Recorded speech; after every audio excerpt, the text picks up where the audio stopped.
Welcome back, fans and friends around the world. It's time for another Primetime Muscle. I'm Tim Wilkins, as always, joined by Mega Judge, the one and only Tarek El-Guindy. Thank you, Tim. Great to be here. You look incredible. And my friend, Chris Cormier, also looks good. I'm your buddy. I'm your pal, Chris the Real Cormier. Chris, you've been traveling all over. Since the Olympia, you've been China, Sweden, Dubai, where else, man? France. I mean, you've been all over. Tell me about it. That's a lot of... My arms are tired. That's a lot of first class. Yeah, yes. Well, it is great to have you. Business. Doing business. Business. And don't forget Prague. Yes, Prague. So, guys, the Olympia, one of my absolute favorites, made the jump this year. Your absolute favorite. Yeah. He has been your guy the whole time. The whole time. I mean, you've had a man crush on him for decades. I'll say it. I mean, when other guys were winning, he used to tell us, Ryan Terry. I'll say it. And when he stands there, he just stands there with just so much power. His abs are so nice. Just power. He looks like the logo. So much power. Yes. Superman pose. I'm not going to deny this. Yeah. I'm not denying any of it. You know what? Huge man crush. Huge man crush. You're the happiest man. Yeah. You know, I pumped my fist like Tiger Woods when he won. To me, he epitomizes what the division should look like. When they cut that out and they said, all right, what does a guy in board shorts, what should he look like? Not a bodybuilder in You're board shorts. You're going to hurt his feelings with that because you know he thinks that they pattern the whole thing after him. Well, the original look. Yeah, he was the OG. The OG. He was the OG still. Yes. You my quarterback. Yeah. So Ryan finally took that top spot, and did you judge that division as well? I did. I'm very happy for Ryan Terry, but I'm not going to give him any breaks. I'm going to lay it down the truth. I know he's your main crush, but Chris Cormier are going to take him down. Ryan Terry has been competing at the Olympia stage for many years, and he's always presented great abs in great front pose. But the problem was with the back. His back missed width and separation. When this young man turned from the front, from the back, to the back this year, I said to myself, he is going to win this. He looked incredible. For the first time, we captured the best of Ryan Terry. Well, Chris, did you say the same thing? Because I had a hard time when you got names. You got Aaron Banks, Brandon, you got Buendia, you got all these big names, and they did group after group after. It was like bikini. There was another, 8 groups or 7 groups of 8. It was insane of 40 guys. It was hard to see who was going to be in that first call out. But I think this is the same type of thing you said when a competitor raises the bar with his physique. And other competitors don't do as well or as much with their physique, the judges take notice, and sometimes that plays in their favor. Well, guys, let's, as we love to with the assets that we've got here in the Primetime Muscle Studios, let's look at the body that got him there, and let's look at the improvements, because I can tell you from what I see, the shoulders are considerably bigger, and the chest is, from upper chest to mid, denser. Well, Tim, I would say Ryan Terry's midsection, and I know you would agree with this, is the best midsection. I'm also going to mention a name, Andre Ferguson. He has great abs. Daniel Amons is another one that brought the conditioning last year in 3 shows. When these guys are on point, their midsection is very impressive. Ryan Terry does not have large clavicle bones. He's the opposite of Brandon Hendrickson, right? Brandon Hendrickson's so wide, and then it comes down to that V taper, and then he's got the legs. His clavicle bones are not the largest, but now that he's added chest, it made him a little bit more compact. It brought him a little bit more density to his physique. He's not as streamlined as he was in the past. But I didn't think the major modification was on the front. On the front, I was like, okay, Ryan looks pretty good, as always. Maybe a little bit more density from the back, well, from the past years. When I saw his back pose, I said, this British man might just leave the Olympia with the title. Yes, I thought he had some added thickness and some added development, which was, I think that was the main reason why he won the show.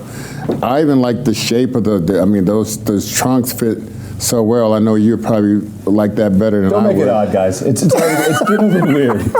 It's just got. I know you don't like. Look, he's got the nice quads. We know you like that on men's physique. He's got the nice quads. The shorts are nice and tight. So let's give him credit. This man has a nice tush. He's a good competitor. But look at that back. That's where he made the difference. That's where he made a statement and told the world, this is a different version of me. I'm fighting for the title. And you can see the abs. I mean, it looked like you could see everything he would eat that day because it's just totally flat. There's no swollen, below that belly button. The obliques are tight. I mean, he was looking like very, very strong for this pose. And I also talked to Henderson backstage, and I said, he was doing like some type of side pose, almost like a 3/4 side pose. And then I said, I'll tell you what, you better do a different pose, because this guy's looking really stern up there with that Superman pose like that. I think that pose helped him win also. Well, that's a tough thing, because a lot of those guys, Raymond Edmonds was the one that helped me. When you got a thicker waist and you got to do that side pose to try to minimize and get your V-taper going, you got to turn sideways. There aren't a lot of guys that are so streamlined and so V-tapered they can do just head-on flare out, and it works. Now, going back to his obviously perfect back section, Judge, they did talk this year about being more balanced top to bottom for the physique guys. Yeah, absolutely. I mean, look, we're looking at the taper from the back, right? The fact that he has a little bit of quads here, right? We're not seeing the hamstring separation. We're not seeing any of that. But what we're seeing is a little bit of balance. His upper body matches his lower body. So there's a proportion here to the overall physique. If he had two little strings coming down here, it would just look a bit odd, right? We're not judging the separation, the size, but as a whole, we are judging proportion. It looked like he's so proportioned. Like it looked like his calves, his biceps, and his neck is all around the same proportion. I like that. I think that's a shoe-in for getting judged, as a champion when you're so balanced like that. Bob Chick also has a crush on him too. Bob Chick said Tarek is like the NBA. The NBA has a logo, you know what I mean? Yeah. Go ahead and do Bob Chick saying that Ryan Terry is the logo. Bro, this is the guy that looks like the logo. It's perfect. The guy's, he's perfect. If you're going to look like a guy, this is the guy to look like. If you do this, you look at the back, you look at how it is, there's a few divisions where the back disappears from the mid to the bottom, into the Christmas tree area. Only a few guys this year had it in open. 212 was hit and miss. Classic gets hit and miss, past about 5th place to 7th place. And men's physique has had a big blank spot. I was sitting next to a couple of pros and judges and big NPCIB guys that were saying that's a thing we're really looking forward to, getting back to the men's physique. And Ryan had it big time. He was defined in the low back, and the lats really came down low and were very, very prominent. So that's one of the advantages of his physique.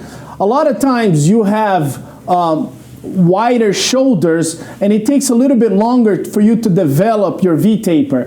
If you have a little bit more of a narrow clavicle bones, then you don't have to be that wide to have a V-taper, You just need to have a little bit, and it already shows a little bit of the V-taper coming down, right? If he was a lot wider, then maybe his lats would be a little bit higher. But that's one of the advantages of his physique. He's a bit narrow, which benefits his physique. But again, with the narrow clavicle bones comes with one of the smallest waists we've ever seen on the men's physique, perfect abs, and then his back is coming from the bottom. Yeah, it's going to be really hard. It's going to be interesting what he does to come and defend the title next year. We're going to talk about a couple more things when we come back. We're going to stay right here because we've got more on the board when we come back, talking about the guys, Brandon Hendrickson, Aaron Banks, Jeremy Buendia. Let's see what they brought, and talk about Jeremy Buendia's comeback, which will be interesting as well. And we're going to do all that right here when we come back. You diet down, train hard, and supplement smart for months. When the time comes to step on stage, don't leave your tan to chance. Go with the pros. Pro Tan. #1 worldwide since 1987 and the official sponsor of the Olympia for the last 15 years. Don't step on stage without it. Pro 10. All right, we're back and we're still talking about men's physique. We're talking about the guys in that 2nd through 8th place, stacked up next to Ryan Terry. And, you know, Chris had a great question just before we went back on air, looking at Aaron Banks, who, by the way, we applaud and we're hoping more big names do this throughout the year. He went to Chris Minn's show, put it all on the line, lost to Kyron Holden. Yep. But his inclusion in the show, putting himself out there, raised the attendance, the prize money, and raised the quality of that show considerably. But it may have shown a weakness or may have been a bad bellwether for him going into the show. Do you feel like maybe the timing was off with the physique? Sometimes you even wake up in the morning and it's just not there like it should have been. Because there's times when you do a preparation, there's a Monday when you can look good, there's a Wednesday when you can look like a champ, there's a Thursday, Friday, Saturday come along and you don't look so good again. Sometimes it's like that. My day's always Sunday. My day, I look my best on Sunday. On Sunday, see? We just need more Sunday shows because it's usually Saturday when it's over. But looking at these guys, let's walk back and let's look at Aaron and tell us, Tarek, why some of these guys place where they did versus Ryan or versus where they normally would have gone. I had judged the Legion Sports Festival where Aaron Banks placed 2nd and Kyron Holden upset him. It was Kyron Holden's best physique to date, and the reason he beat Aaron Banks was especially upper chest. He had more fullness on the upper chest. Now, Aaron Banks continues to look incredible, amazing. My only concern about Aaron Banks is it looks like the shoulders are starting to become a little bit too prominent, and then that makes your upper chest looks a little deflated. So let's contain the development on the shoulders and let's get those upper chests going. Jeremy Buendia, his conditioning was not his best. Conditioning. It looked like he missed his peak. I was expecting Jeremy to fight for the title, but he was not at his best. Still, tremendous density from the back. Now, I would change this pose. You know, he's got the pec tear on the right side. Let's flip that to the left side, right? You see the pec tear on the right side? Let's flip that pose and pose with the left chest in front so you can hide the pec tear. Now, I'm not going to go full fanboy on this one, guys, but you can mock me again if you so desire. Okay. I've been a huge fan of Buendia's since the inception. The face you're making at me. Since the inception of men's physique. He's the OG champion. He's one of the old school guys. Champion in the 3 Olympias, I do believe. 4. So his comeback this year was as much spiritual as it was emotional. As much as you think he should have been vying for that top spot, Jeremy wanted to get back on that stage and say, I'm back, and move on from there. And I can't help but think, year to year, show to show, that it's like baseball. The fastball gets a little faster. The curve has a little more curve to it. And when you've been out of the game for 4 years, 5 years, you got to get out there and now compete with Aaron Banks, Brandon Hendrickson. You know, Ryan's been around, but everybody has improved their game, and it's a different ball game for him to get out there. Yeah, but the thing is, though, he said, I was speaking to him afterwards, and he felt like he ate too much. That he was telling his coach that he wanted to eat a little bit less. He felt like he couldn't digest the food properly, and I remember walking up to the stage, and I saw him on stage, and I'm like, Jeremy,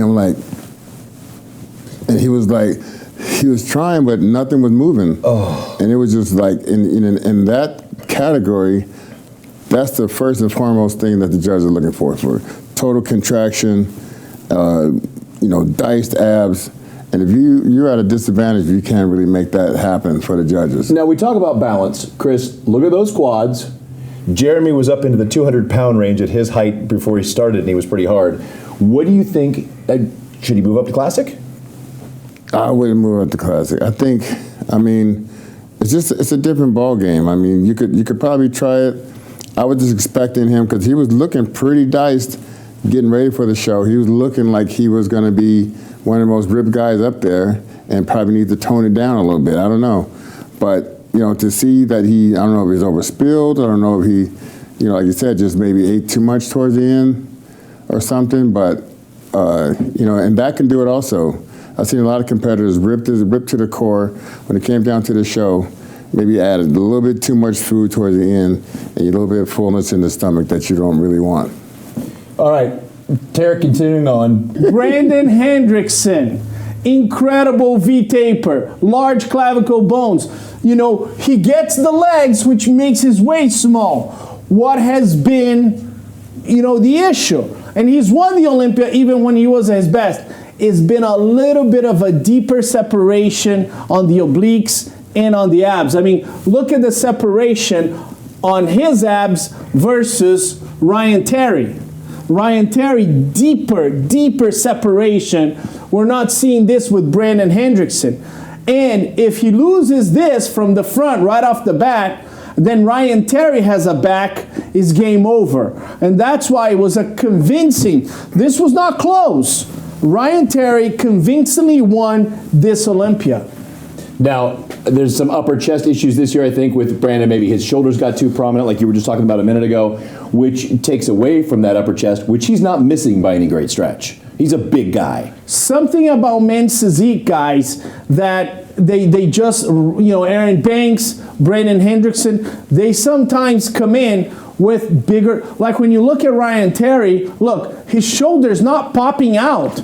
It makes part of his body, right? When you look at Aaron Banks, the shoulders are coming out a little bit.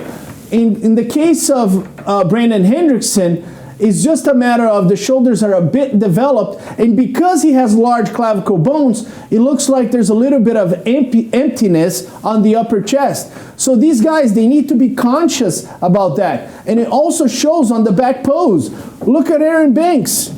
The shoulders are the first thing you look at, and if you look at Brandon Hendrickson, the first thing you look at is the shoulders. And you look at Ryan Terry, you don't look at the shoulders as a prominent body part, you're looking at a combination of muscle from the back, and that's the ideal look. Look at Chris, look over your right shoulder. Right. I just checked it out. You're 100% right. I mean, that's a grade A judgment from Tarek.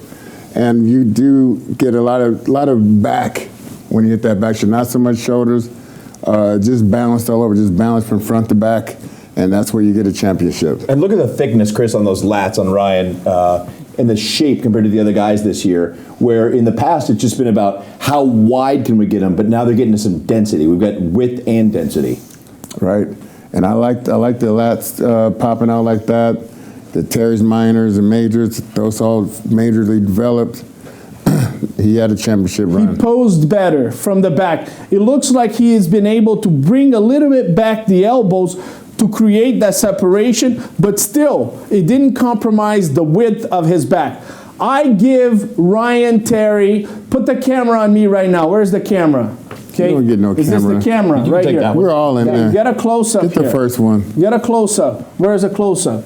Bring a close-up here. The three of us come together. Yeah. Oh, we're having a moment. All right, we're good. I give Ryan Terry a lot of credit. You know why?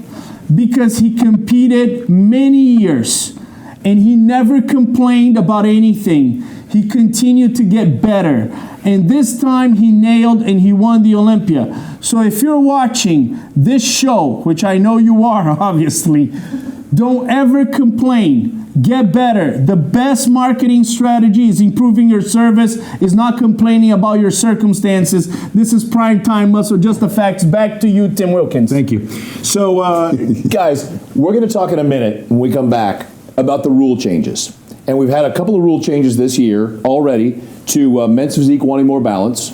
There's rule changes that just came out at the NPC IFBB meeting in December. And we talk about the rule changes for classic physique. I start to wonder, and we'll talk about this in a minute, who is going to benefit from having the constriction, having those restrictions with how big you can be per pound, per height, I'm going to tell you who's going to benefit, and I'm going to tell you who's in trouble. We cannot wait. All right, we're going to do that when we come back on Primetime Muscle.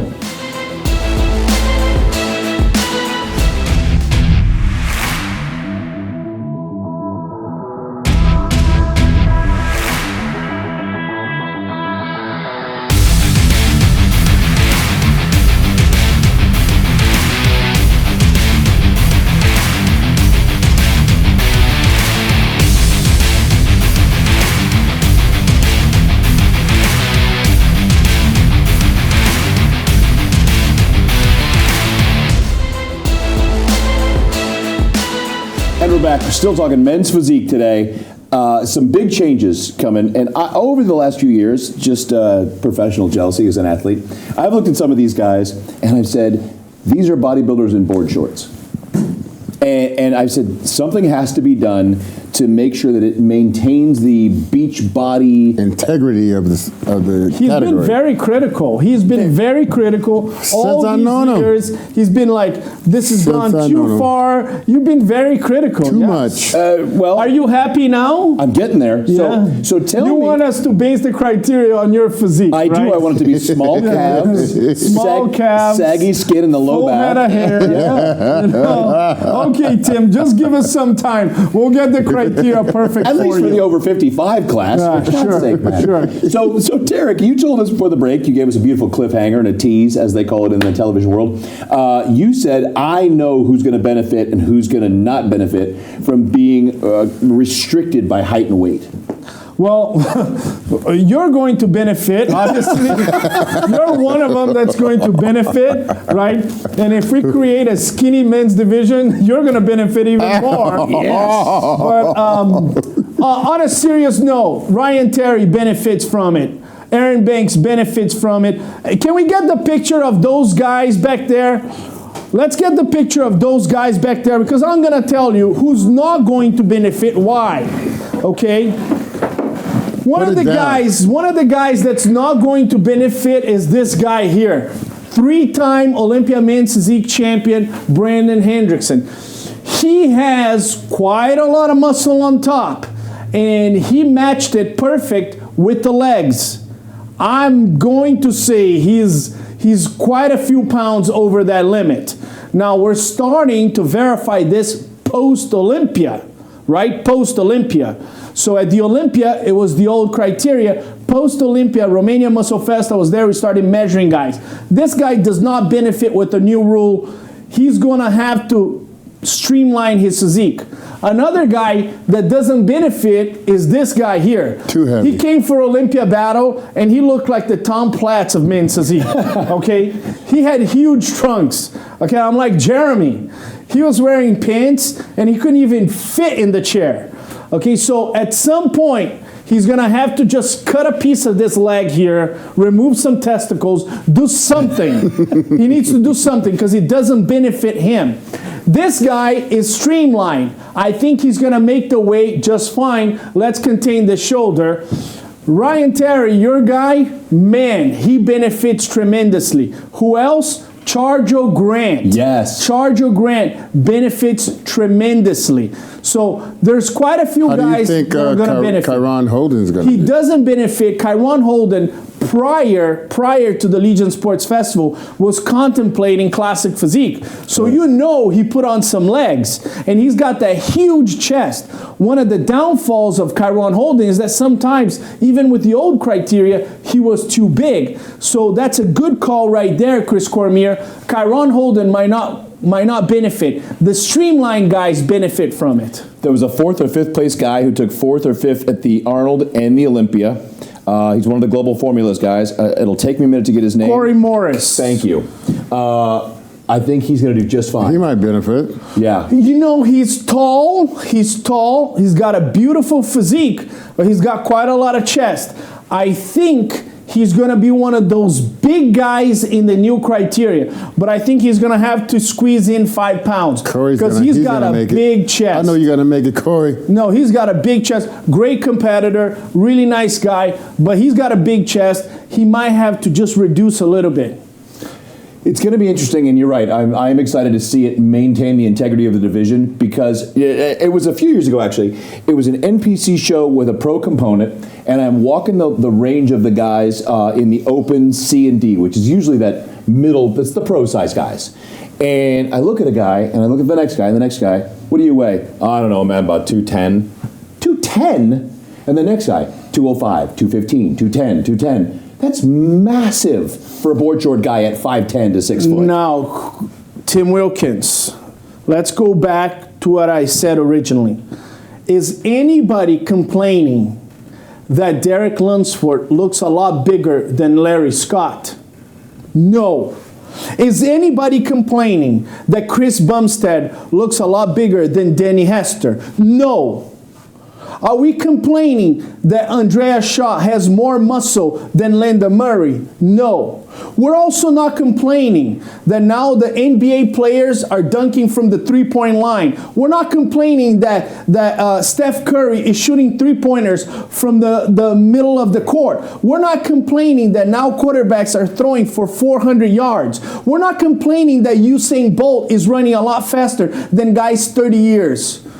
There is something called the evolution of the sport. We get better in all aspects. So we as an organization, we make modifications to have a difference on the criteria so that the competitors can go to categories that benefit them. But at the same time, the competitors in each category, they get better. Man, you slam dunked that. Yeah, from the three-point line. Yeah. That said, though, the evolution of, I was around when they brought bikini to the stage, when they spun figure out of fitness, and there's always been criteria for those. And while those people have increased and improved over time, fitness has stayed pretty much the same. You can't get too big for bikini. You can't get too big for figure. Figure hasn't evolved from the original figure people to... I mean, they've stayed. You think about women's bodybuilding. You go from like a Sharon Bruno to a Corey Everson to a Vicky Gates and Linda Murray to Andrea Shaw. There's been a pretty significant evolution. But in this category, you're gonna have to slowly put that physique together. It's not about trying to get as big as possible and then chisel down. You're gonna have to stay lean all season and artistically put your physique together in order to benefit in this category.